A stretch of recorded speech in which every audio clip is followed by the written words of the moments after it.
Hindi nga ako nakadalo nung last Sunday taon kasi hindi po ako makabangon. Ang nangyari sa akin, yung sakit ko sa ulo hanggang kamay, tapos yung sa paa, nagsalubong dito sa balakang ko. Hindi ako makakilos. Kaya nga kahapon, niisip ko, tabaga si Pastor din, baka hindi ko yan. Pero by the grace of God, ibilangon ako. Dahil sinasabi ko, kinakailangan makapag-attend ako ng message. Kasi tutuusin, kailan mo yung tinawag Friday afternoon, ano? Friday na lang afternoon. Ay, hindi. Tama, Friday. Nung nalaman ko ako. Usually kasi pagka ako inaalam ko agad. Kasi kung tutuusin, ang preparation is 1 week.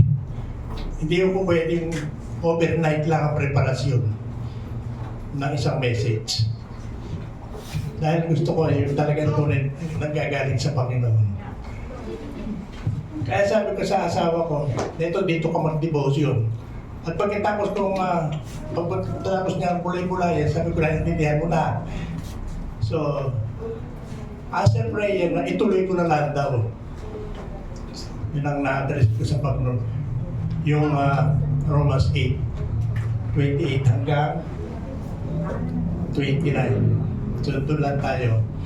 So, bago lahat, mga kapatid, ako nagpapasalamat dahil nung New Year ay nandyan lahat yung buong pamilya ko, maliban doon sa 3 anak ko na nasa abroad, nasa barko, tsaka spere ang mukha sa isang babae. Natutuwa ako at galak na galak ang puso ko dahil nakita ko kung paano magmahalan yung mga manugang ko, tsaka yung mga apo ko. Sabi ko, kung nakikita ko nga sa iba, ay hindi ko makita sa iba. Yung pinakita sa akin ng buong pamilya ko, na tunay yung pag-ibig ay nasa sa kanila. Nag-uusap-usap sila, nag-aarap na, pati mga apo ko, nagkakasundo sila lahat. Yung 11 apo ko, nagkakasundo sila. Kaya tuwa-tuwa ako nung bagong taon, nagkita-kita sa kanila sila. Amen? So yun lang at nagpapasalamat din ako na ako'y nakatayo. Dahil sa araw na ito, merong nais ipahatid ang Panginoon sa lahat sa atin. Dahil may gagawin siya sa bagong taon na ito. Palakpakan po natin ang Panginoon. At nais ko po basahin muna natin ang mensahe ng Panginoon na dadali sa atin sa umaga ito. Yung verse 28 and 29 ay naibigay na ng aking asawa kanina. Ito po ang ating, if God is for us, who can be against us? Karugtong po ito, nung nakaraan. Emmanuel, God with us. Amen? So ito ang binigay sa akin ng Banal na Espiritu bilang kadugtong ng mensahe nung nakaraan. Tumayo ako dito. Di ba, natandaan nyo, Emmanuel, God with us? Ito naman, if God is for us, who can be against us? Pagka ang Diyos ay sumasa atin, sino ang po pwedeng lumaban o humadlang sa atin? Wala. Amen? So, basahin mo natin. Sabi, ang mga piniling niya noon, pag-una, ay kanyang tinawag. At ang mga tinawag ay kanyang pinawalang sala. At ang pinawalang sala ay kanyang pinahaginan ng kanyang kaluwalhatian. Sino naniniwala ang tinawag? Amen. Kung tayo naniniwala, tayo tinawag. Ano dyan? Sabi, pinabahaginan ng kanyang kaluwalhatian. At yun ay mangyayari sa taong ito. Yun ang nararamdaman ko. Pero meron tayong dapat gawin. Patuloy lang natin hingin sa Diyos. At hindi lang natin hihingin. Patuloy tayong magsaliksik. At patuloy tayong kumatok sa puso ng Panginoon, sa kalangitan. Para makamdam natin yung sinasabi dito ng kaluwalhatian mula sa Diyos. Amen? 31. Ano pa ang masasabi natin tungkol dito? Kung ang Diyos ay panig sa atin. Ito ang titulo natin. Sino ang makakalaban sa atin? Amen? So, isa-isahin na lang natin muna. Balik tayo sa 30. Ang sabi nito, ang mga pinili niya noon pang una ay kanyang tinawag. So, it is not by accident we are here. Kasama yung mga bata, tinawag tayo, pinili tayo, kaya tayo narito. At may purpose ang Panginoon sa bawat isa sa atin. At maging sensitibo tayo sa leading ng Banal na Espiritu. Para hindi masunod sa ating ang sarili nating kagustuhan, ang ating kalooban. Dapat kung ano ang kalooban ng Diyos ay siyang masunod. Dahil siya ang tumawag at pumili sa atin. Hindi tayo. Sa ganang ating wala tayong gusto pero ang Diyos ang pumili sa atin. Amen. Kaya nga sabi ang mga pinili niya noon pang una. Ang sabi nga ng Bible, before you, bago ka ipanganak sa sanlibutan, to alam ng Diyos na sa ating sinapopunan ka pa lang. Pinili ka na. Kaya huwag natin ibahin ang kaisipan natin. Tayo narinig, pinili tayo. Kaya hindi tayo magtingin na kung saan tayo nagkakamali, kung ano pagkakamali natin dahil pinili tayo. At babaguhin tayo ng Panginoon. Amen. Pagkakaisan tayo. Katulad ano ang purpose? Kaya tayo pinili to be Christ-like. Doon tayo hinuhubog. Kaya nga sabi ng Bible, we are the clay and the Lord is our Father. Siya ang humuhubog sa atin sa pamamagitan ng kanyang kamay. Hindi natin kayang hubugin, magbago ang ating sarili, pero ang Panginoon ang magbabago sa atin. At alam niya kung anong taglay natin. Wala tayong maitatago. Kaya ngayon ang sinasabi, i-confess mo, wala tayong maitatago sa Panginoon. Yun ang nagiging hadlang, yung mga tinatago natin. Amen. Lahat i-confess natin yung gusto ng Panginoon. Minsan kasi nahihiya tayo i-confess eh. Amen. Hindi naman sa pagmamalaki na iskola, iba totoo to. Bakit kami mag-asawa tumagal ng 55 years? Kasi lahat ikinumpes ko sa kanya eh. Lahat ng pinagagawa ko noon. Amen? Ganun din sa Panginoon. I-confess natin lahat ng pagkakamali natin. Wala tayong maitatago. At yun ang para mapahaginan tayo ng kaluwalhatian. Kaya sabi, at ang mga pinawalang sala. Sino pinawalang sala rito? Tayo lahat sa pamamagitan ni Kristo. Amen. Pinawalang sala sa kanyang binahaginan ng kanyang kaluwalhatian. Yun ang ibabahagi sa atin ng Panginoon. Yung kanyang kaluwalhatian. Kaya nga, magiging tayo Christ-like. Doon tayo hinuhubog ng Panginoon. 31. Ano pa ang masasabi natin tungkol dito kung ang Diyos ay panig sa atin? Sino ang makakalaban sa atin? Bakit po? Because greater is He that is in us that is in the world. Mas makapangyarihan yung sumasa atin. Amen. Kaysa yung mga nasa sanlibutan. Kaya nga sino? Sino ang makakalaban sa atin? Kung tayo tunay na nasa Panginoon. Amen. 32. Kung ang sarili niyang anak, ito, makinig po tayo dito. Kung ang sarili niyang anak ay hindi niya pinagkait, sa halip ay ibinigay para sa ating lahat. Sa ating lahat. Hindi kaya ibinigay para sa ating lahat. Hindi kaya niya ibibigay ng masagana sa atin ang lahat ng bagay. Ito ang hindi naintindihan ng marami. Kung yung anak ibinigay, ano pa hindi ibibigay? Ano pa? Ibig sabihin, kaya hindi nangyayari dahil may problema. May tumatakip. Amen. Eh sinabi na dyan yun, ibibigay ng masagana. Masagana sa atin ang lahat. Lahat ng bagay na hindi kaya ibigay ng sino man. 33. Sino ang makakapagharap ng paratang laban sa mga hinirang?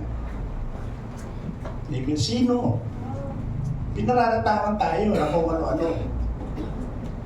Amen? Hindi lang ng Diyos. Ngayon ang Diyos ang nagpawalang sala sa kanila. Amen? Sino ang hahatol upang sila'y parusahan? Wala makakahatol sa atin. Amen? Si Kristo Jesus ba na namatay, ngunit higit sa lahat ay muling binuhay. At ngayon ay nasa kanan ng Diyos upang mamagitan para sa atin. Si Kristo ang namamagitan sa atin. Amen. Siya ang nag-i-intercede talaga sa atin. Yes. Kaya talaga, kaya turo nga sa atin, pagka tayo nananalangin, in Jesus' name. Amen. Amen. Siya ang tagapamagitan natin, walang iba. Kaya lahat yan sa pangalan ni Jesus. Kaya nga tayo hinuhubog ayon sa larawan, ayon sa wangis ng ating Panginoon sa Kristo para siya ay maging panganay natin dahil tayo lahat ay magkakapatid. Amen. Si Kristo ay kaisa-isang anak ng Diyos. Pero tayo binigyan ng karapatan maging anak, maging kapatid ni Kristo sa mamagitan ng ating pagsubok ng natin pagkatao sa Kanya. Pagtanggap sa Kanya bilang Panginoon at ang kapagligtas ng ating mga buhay na hindi naunawaan pa ng marami. Amen. So malinaw yan mga kapatid, sino ang hahatol upang sila'y parusahan? Wala po pwedeng humatol sa atin na ikaw maiimpyerno ka. Di ba naririnig natin yun? Impyerno ka. Dahil yung kasalanan, hinahatulan ka. Walang ibang hahatol sa atin kundi ang Panginoon. Amen. Amen. Siya dahil siya nakakaalam. Yes. Paano hindi ka pa lubusang binabago? Pero babaguhin tayo little by little. Hindi naman instantly yan pagka tinanggap mo siya, agad mababago ka. Hindi. May proseso yan. Amen. Dadaan tayo sa mga proseso. Kaya nga kung minsan masakit. Amen. Amen. Siya nga humuhubog sa atin eh. Katulad ng magpapalayo. Sa pamamagitan ng kanyang kamay, hinuhubog ang palayo. At pagka yung magpapalayo na may nahipo siyang matigas na baga, ito'y pipisain niya para lumambot. Amen. Ganyan ang ginagawa ng Panginoon sa atin. Pag matigas ang puso mo, hindi ka titigilan. Pipindutin ka ng pipindutin. Amen. Hallelujah. Hanggang mailabas mo yung matigas na yan at palitan ng malambot na bagay ng Panginoon. Hallelujah. Kaya may proseso, hindi naman wala namang biglang nagbago eh. Eh ako nga, ilang taong bago ko na bago. At hanggang ngayon, hindi pa rin pa ako lubusan. Meron pang natitira. Amen. Pero pagka sinabi mo, ganap ka na, ay lalo ka nagkakasala. Ang pagbabago sa atin ng Panginoon ay hanggang sa muli niyang pagbabalik. Kaya nga may tribulation. Kung baga sa eskwela, meron kang final exam. Amen. Yung mga pagsubok na darating sa atin. At hindi tayo bibigyan ng pagsubok na hindi natin kakayanin. Pagka binigay sa iyo, alam na Diyos kaya mo. Amen. At yan marami nang tumalikod mga kapatid. Sa tagal ko sa Panginoon, marami ko, halos yung iba naging kaibigan ko na nagtalikod na. May mga pastor na nga tumalikod pa eh. Amen. At may mga pastor na pinagpahinga na ng Panginoon, batang-bata. Alam na Diyos eh, yung dedicated ka sa Kanya. Katulad doon isa kasama nating pastor sa Las Vegas. Binata siya, batang-bata pa. Pero kinuha agad ng Panginoon. Pero dedicated siya, yung isa lang ang masasabi namin sa Kanya, hindi siya naniniwala sa doktor at sa gamot. Kaya nung bedridden siya, kanya namatay. Dinadala namin sa ospital, ayaw. Ang Diyos daw ang papagalit sa kanya. Ayun naman tinatawag na hyper-faith. Ano yung hyper-faith? Faith in your own faith. Maninawa tayo, magkaroon tayo ng faith sa Diyos, hindi sa sarili mo. Marami kasang ganyan eh. At nakikita ko yan sa tagal ko, siya mga karamihan niya, mga pastor, faith in their own faith. Naniniwala sila na napalataya sa sarili na pananampalataya. Hindi pananampalataya sa Diyos. At marami nang ligaw dyan sa ganyan. Amen. Di ba minsan sa Facebook, makikita mo, meron dyan mga, talaga hindi naniniwala sa Diyos ay sa gamot hindi naniniwala sa doktor. Amen. Di ba si Luke, doktor? Yes. Amen. Kaya nga, ayan, nasa tanan ng Diyos upang mamagitan sa atin.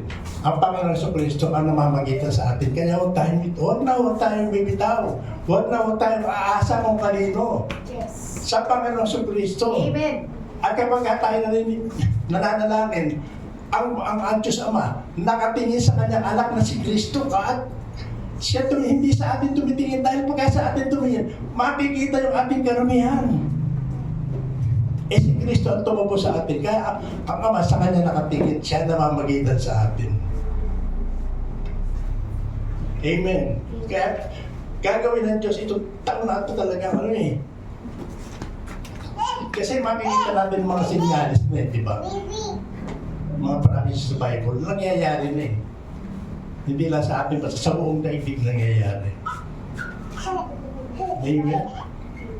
75. Sino ang makakapaghiwalay sa atin sa pag-ibig ni Kristo? Sino? Ang sabi ko, ang kaguluhan kaya? Yan. Ang kapighatian? Pag-uusig? Pagkagutom? Kahirapan? Panganib o kamatayan? Yung mga bagay na hindi tayo pwede magpahiwalay sa atin ng Panginoon kahit mangyari sa iyo dyan. Isa dyan, hindi mo pwede, hindi dahilan yung para aalis ka sa Panginoon.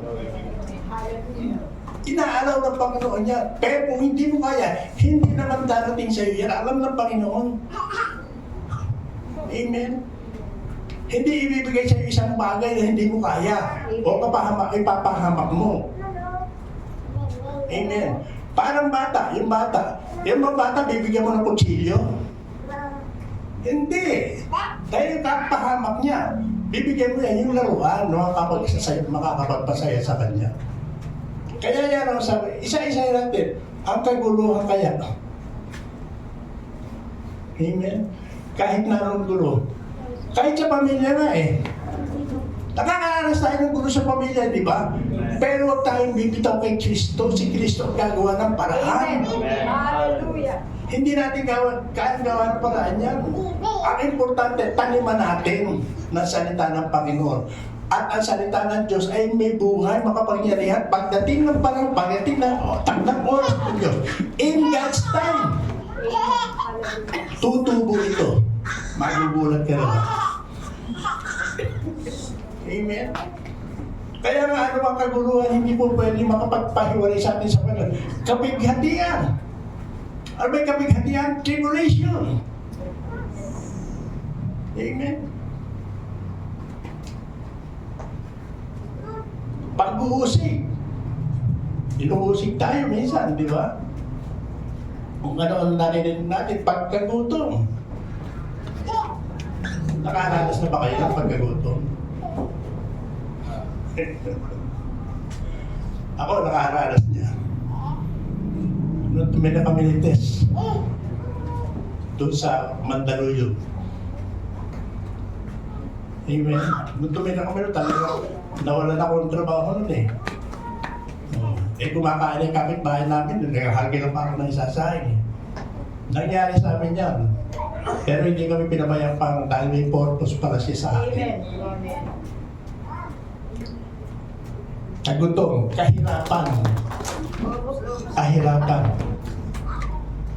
Ang hindi mahalaga yung mahirap tayo sa mga material na bagay. Pero mayaman lang tayo sa mga espiritual. Amen. Ang mahirap, mga kapatid, maghirap tayo sa espiritual na mga bagay. Hindi ba sana tayo sa mga material? Sabi nga, God will provide. Amen. Panganib o pamatayan. Ultimong pamatayan, huwag nating hindi makakapaghiwalay sa atin sa Panginoon. Eh mga apostol, di ba? Anong klase ng kamatayan sinabi nila? Hindi sila umiwalay sa Panginoon. Hindi ba si Stephen? Pinagbabato siya. Nangangaral siya, pinagbabato hanggang mamatay. Tumalikod ba siya sa Panginoon? Hindi. Kaya yung maging kamatayan mga kapatid. Kaya ako nga, yun ang dinadalangin ko madalas. Sabi ko, Panginoon, kung kalooban mo, pauwiin mo na ako. Para hindi ko nararamdaman at hindi ako maging sagabal sa pamilya ko. Pero hindi pa siguro kalooban ng Panginoon. Dahil meron pa ako nakikitang vision na alam ko matutupad. Pagka pinalakas ako kasa ng Panginoon, meron pa siyang ibang gagawin sa akin. Amen. And 36. Ayon sa nasusulat, dahil sa inyong buong araw kaming pinapatay, sabi ni Paul, tuloy nila sa amin ay mga tupang kakatayin. Yung 37. Ito sa 37. Hindi sa lahat ng mga ito, hindi sa lahat ng mga ito, tayo lalong higit pang magtatagumpay. Higit pa tayo magtatagumpay sa pamamagitan niya na nagmamahal sa atin. Amen?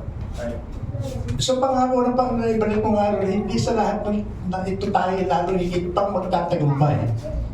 Higit pa tayo magtatagumpay, pero may paraan dyan. Mamaya makikita natin kung ano ang paraan na higit tayo magtatagumpay. Kailan? Sa taong ito. Niniwala tayo ron? Pero may paraan dyan. May gagawin ng Panginoon. 38. Sapagkat natitiyak kong walang makakapaghiwalay sa atin sa kanyang pag-ibig. Ito pa, inulit-ulit. Kahit ang kamatayan o ang buhay, ang mga anghel o ang mga pamuluan at ang mga kapangyarihan, ang kasalukuyan o ang hinaharap. 39. Ang kataas-taasan o ang kalaliman o alinmang nilalang ay hindi makakapaghiwalay sa atin sa pag-ibig ng Diyos na ipinagkaloob sa atin sa pamamagitan ng Kristo Jesus na ating Panginoon.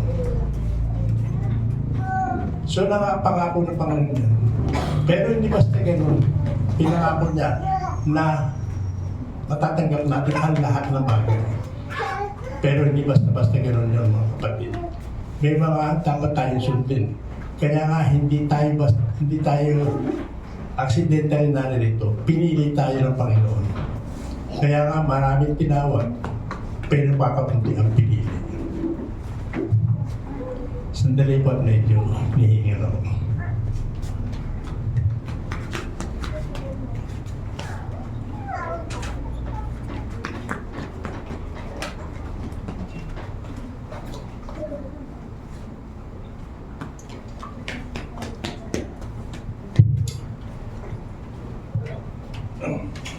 Hindi ko na siguro pakakatagal.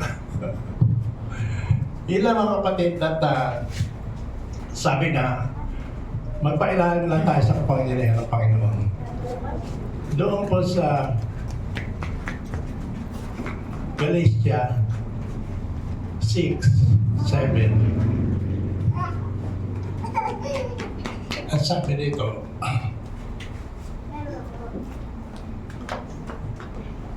be not deceived. God is not mocked. For whatever a man soweth, that shall he also reap. So ito yung tinatawag natin. Kung minsan kasi, kanya maraming tumatalikod. Sabi na hindi na pinapiniwalaan yung isusupply ng Panginoon ang lahat ng ating kailangan. Pagka sila nagdurusa, may dinaramdam, ang iba ay nawawalan ng pag-asa, nawawalan ng tiwala. Pero kung titingnan natin ang verse na ito sa Bible, ang sabi, he not deceive. Hindi natin pwede i-deceive ang Panginoon. Amen? God is not mocked. For whatever a man soweth, that he also reap.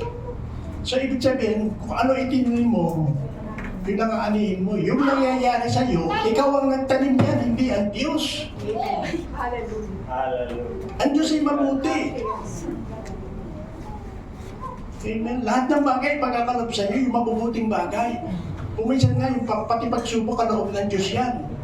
Pero kung may nangyayari sa iyo na parang katakot o yung parang hindi mo maunawain, hindi mo maintindihan, kapatid, tinanim mo yan. Kanya inaani mo. Hindi ang Diyos ang may gawa niyan. Kasi bibigyan tayo ng Diyos ng pagsubok ayon sa iyong kakayanan. Maliwanag yan. Hindi ka bibigyan ng Panginoon ng pagsubok na hindi mo kaya. At kung hindi mo nakakayanin, ang Diyos mismo ang gagawa rin ng paraan para mapagtagumpayan mo yan. Pero pagka hindi ka nagtagumpay, tuloy-tuloy ang nararanasan mo, hindi na lang pagsubok yan. Parusa mo na sa iyong sarili yan dahil ginawa mo. Tinanim mo yan. Inaani mo ngayon. Amen. Madali lang malam, ba't ako nagkakaganito? Sasagutin ka naman ng Panginoon sa pamamagitan ng banal na Espiritu. Amen. Paparamdam sa iyo bakit ka nagkakaganyan. Hindi galing sa Diyos yan, galing mismo sa iyo yan, itinanim mo yan. Bakit ganito ang pamilya ko? Dahil itinanim mo yan sa pamilya mo. Amen. Kaya ako, bless New Year dahil nakita ko, yung buong angka po ay nagkakaisa. Nagmamahalan sila. Lalo na yung mga 11 apo ko, lahat sila. Nagkakasundo sila. Kaya bless na bless ako ng bagong taon. Amen? At yun ang dalangin ko rin sa lahat ng pamilya ng DOCGM. Hallelujah. Hallelujah. Una sa lahat dito sa DOCGM, we are one family. Amen. Hallelujah. We are family of God. Amen. At yun ang nakita ko, yung pagkakaisa ng buong pamilya, mga apo ko, nawa ay mangyari sa DOCGM na magkaroon ng pagkakaisa mula sa pinakabatatanda hanggang sa pinakabata. Yes. Hallelujah. Because we are one family.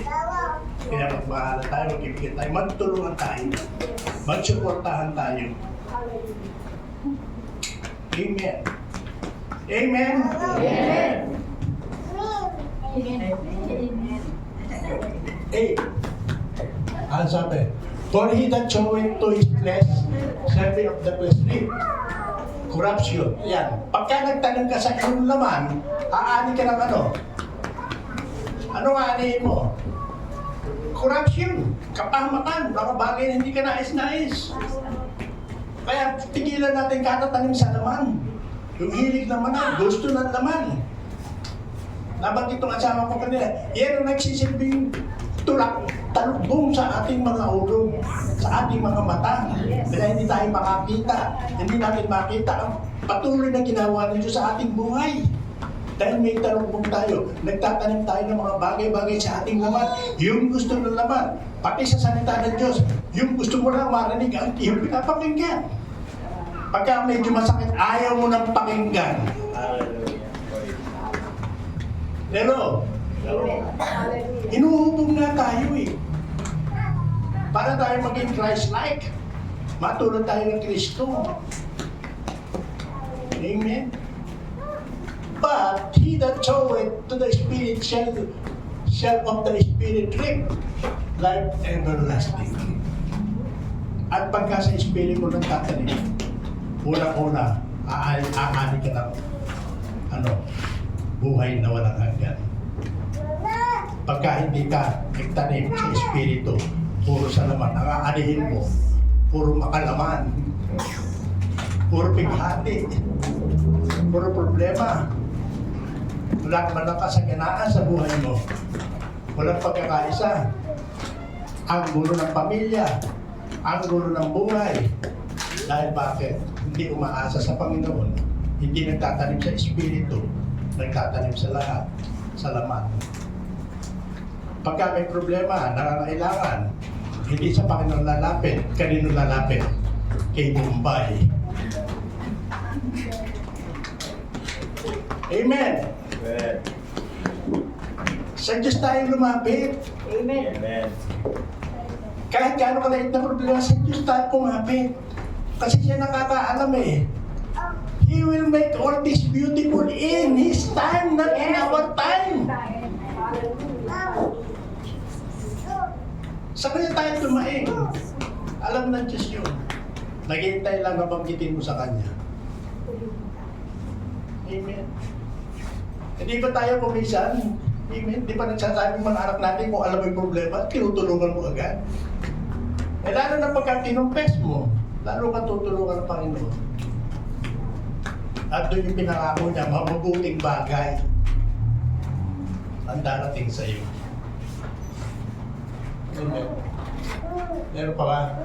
9. Sabi, and let us not be weary. Huwag tayong mapagod. In well-doing. Sa paggawa mo, tuloy-tuloy lang. Huwag paano mahinawa, huwag tayong mapagod, huwag tayong tumigil. Kaya nga sabi, let us not weary in well-doing. For in due season, we will shall reap if and faint not. Aani tayo.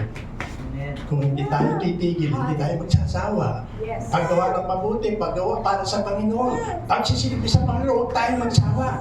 Yes. Pagdating ng panahon, aanihin natin yan. Hallelujah.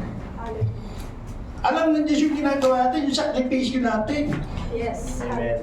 Yung pagbibigay natin ng oras. Hindi lang kung gusto natin, kung may available time tayo. Hindi. Magsasakripisyo tayo. Yes. Isa para sa atin, sa ibigay natin sa Panginoon. Yun ang ibig ng Panginoon. Hallelujah. Hindi lang yung kung kailan maisipan, kung kailan kami available. Available ka nga sa isang bagay sa Diyos, wala kang availability. Hallelujah. Glory to God. Lagi tayong available sa anytime, anywhere. Kung pinapapunta ka ron, punta ka ron. At iingatan ka ng Panginoon. May kapatid na pinaalala siya ng Panginoon na nakakailangan, puntahan mo, tulungan mo. Amen po? Kaya nga binigay ang Banal na Espiritu sa atin, yun ang guide natin. Yes. Amen. Yun ang hawak ng malibera ng buhay natin. Kaya mga kailangan tagal total submission Yes. sa Holy Spirit siya, mag-guide siya atin. Amen. Hallelujah. Amen? 10. As we have therefore opportunity, yan. Pag lahat, kung tayo may pagkakata-opportunidad, sabi po, let us do good unto all man. So ulitin ko, unawain natin ito mga kapatid. As we have therefore opportunity, kung tayo may pagkakataon, may oportunidad, let us do good unto all men, sa lahat ng tao. Hindi tayo namimili. Amen? Especially unto them that are of household of faith, lalo na sa ating mga kapatiran. Amen. Hallelujah. Lahat ng opportunity. Amen.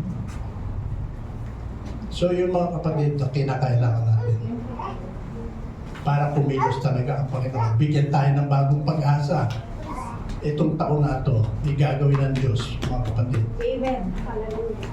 Mailanla tayo sa kapangyarihan ng Banal na Espiritu. Amen? So lahat yan mga kapatid. At meron pa sa huli, pinaalala sa akin ng Panginoon. Meron tayong tinatawag na Great Commission. Great, ano ba ibig sabihin ng great? Pinakadakilang utos ng Panginoon. Maraming utos, pero ano pinakadakilang na dapat nating gawin?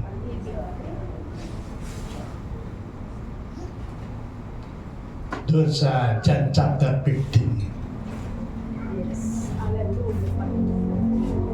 verse 16. Amen. Sabi nito, ano? You have not chosen me. Hindi kayo ang pumili sa akin, sabi ng Panginoon. Wala naman tayong pipili sa Diyos eh, di ba? Ano sabi nito? I have not chosen you, but I have chosen you. Ang Diyos ang pumili sa atin. Sino na niniwala ron? Amen. Kaya tayo naririto ngayon, hindi aksidente, hindi natin kagustuhan, hindi natin pinili ito. Ang Diyos ng hakbang ng ating mga patungo sa lugar na ito. Kaya sabi, I have chosen you and ordained. Hindi talaga ko kayo. And ordain you that you should go and bring forth fruit, and that your fruit should remain, that whatever ye ask of my Father in my name, He will give you. Ang sabi rito, ito yung Great Commission. Hindi kayo pumili, ako pumili sa iyo. Amen. At inurday ko kayo na kayo ay magbunga at manatili ang inyong bunga at anong hingin nyo sa Ama ay aking ipagkakaloob. Pinahahayo tayo. Ano ba ang fruit of bunga dapat pinabanggit dyan? Kung ating i-meditate dyan. May dalawang klaseng bunga. Ano yung unang bunga na dapat natin taglayin? Fruit of the Spirit. Amen. Ano natin yan? Love, joy, peace, patience, kindness, goodness, self-control. Amen. Yun ang dapat maging makita sa atin yung nagtabangi ni Kristo eh. Amen. So ibig sabihin, yung unang bunga ay fruit of the Spirit. Ano yung pangalawang bunga na sinasabi rito? Fruit of our labor when we share the gospel. Ito ay bunga ng ating pagpapagal sa pagsishare ng gospel. Kaya ang sabi nito, di ba, you will choose me, I chose you and ordain you that you should go bring forth fruit and that your fruit should remain, manatili. That whosoever ye shall ask, kung ano man ang ninyo sa Ama, sa pangalan ko, ang sabi, He will may give you, ay ibibigay sa inyo. Great Commission. At meron pang isa, yung susunod, 17. Ang sabi din, these things I command you. Ito ang inuutos kayo sa inyo. Ano ba? Ang sabi, that ye love one another, magmahalan kayo. Great Commission din niya, magmahalan kayo. Kasi kung makikita na hindi tayo nagmamahalan, ano mangyayari? Hindi makakakilos ang kapangyarihan ng Diyos. Dahil ang Diyos ay pag-ibig at ang kapangyarihan ng Diyos ay pag-ibig. Amen. So naman nakitindihan natin yan mga kapatid. It's high time. Siyasatin natin sarili. Tanongin natin yung ating sarili. Simula na kayo na born again. Ilan na ang naging bunga niyo? Simula nung, kasi yan, simula nung naborn again ka, nakaintindi ka na bahagi na parang gospel. Ilan na ang naging bunga niyo? Simula nung. Amen? So, gawin natin yan dahil pinag-uutos yan ng Panginoon. At alam ko, mangyayari dito yan. Huwag tayong tumigil ng pagsishare. Kasi wala tayo rito kung walang nag-share sa atin eh. Amen. Bunga tayo ng iba eh. Amen? Lahat tayo di ba bunga tayo? Kaya dapat mamunga rin tayo. Para tayo mamunga, kailangan madiligan ng halaman. Amen? Wala namang tigil ng pagdidilig dito eh. Lahat tayo nagdidiligan eh, di ba? Halos araw-araw. At iba rin yung nagdidilig ka sa sarili mo. Ano ba dinidilig natin? Walang hinda kundi ang pure water. Ano yung pure water? Ang salita ng Diyos. Kaya may devotion tayo sa ating sarili, mag-devotion tayo. Magbasa tayo nang sa ngayon malinis talaga tayo. Kasi ang attention natin this year ay maging Christ-like tayo. Maging katulad tayo ni Kristo. Nasa ngayon, tanggapin natin ano bang pangailangan, ano bang hindi natin. At isang maiiwan ko sa inyo, hindi na pupukas basta panalangin yan. Ano ibig sabihin? Yun the word ask. Ano ibig sabihin yung ask? Letter A, ask. Manalangin ka. Letter S, seek, maghanap ka. Kumilos ka. And knock. Letter K, ask. Huwag natin kalimutan mo. Ask, seek, and knock. Para mapasa atin. Hindi mo pwede hingi ka ng hingi para kakasihuan tamad. Humigaro sa ilalim ng ano ba yun? Puno. Mayaba. Sinintan niyang malaglag. Huwag po tayo, kumilos tayo. Kumatok tayo.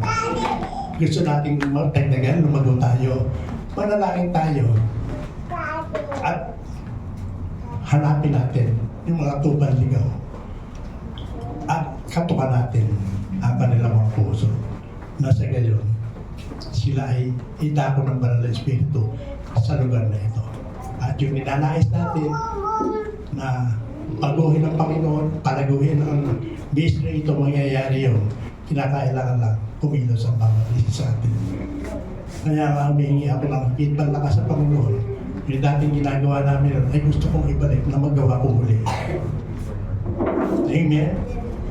So yun lang mga kapatid, tayo po'y manalangin. Hallelujah. Panginoon, maraming salamat po sa iyong mga salita. Sa oras ito, Panginoon, hindi po namin ang pagkilos sa banal na Espiritu sa aming mga buhay. At tanarin ito kami, Panginoon God. Gamitin mo ang bawat isa sa aming Panginoon God. Available po kami anytime, anywhere, Panginoon Diyos. Handa po kami na paggamit sa iyo, Panginoon God. We are more than willing, Panginoon, to use by you, Panginoon God. Para ikalat ang iyong magandang balita. Alam namin na nasa last days na, Panginoon, sa nakikita namin mga nangyayari sa kapaligiran, Panginoon God. Kanya, narito kami, Panginoon Lord God. Available kami, Panginoon, anytime, Panginoon Lord God, na kami gagamitin mo, Panginoon. Papasakop kami, Panginoon, sa iyong pangyarihan, sa iyong banal na Espiritu, upang kami maging tagasunod, Panginoon, ng iyong pinag-uot sa amin, Lord God. Na, Panginoon, sa pamamagitan ng bawat isa sa amin, Panginoon, gagamitin mo para lumago ang ministry, Lord God. Maraming salamat, Panginoon Lord God, sa pangalan ng Jesus. At ito nga, mga kapatid, at sa ating pagbabago, nais kong hinalitulan ko nga kanina, ang Panginoon ay siya ang pattern, tayo ang clay. Awitin nga po natin ito. At dito tayo magtatapos bago tayo mag-communion.